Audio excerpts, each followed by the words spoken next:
Kita awali informasi pertama dengan kantor Diskominfo Kabupaten 4 Lawang semalam hangus terbakar. Kerugian ditafsir mencapai ratusan juta rupiah.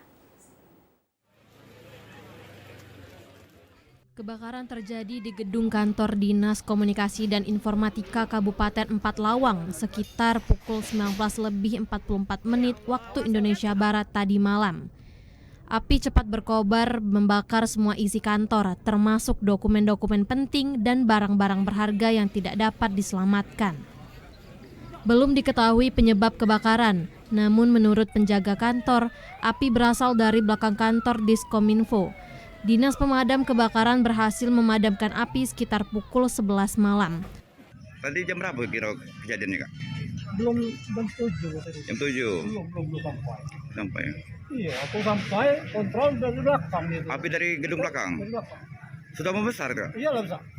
Meski tidak ada korban jiwa, namun kerugian ditafsir ratusan juta rupiah.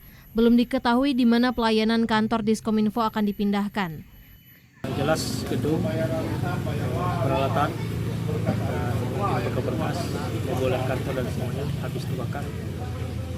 Ratusan juta pasti, tidak mungkin di bawah 500 juta itu.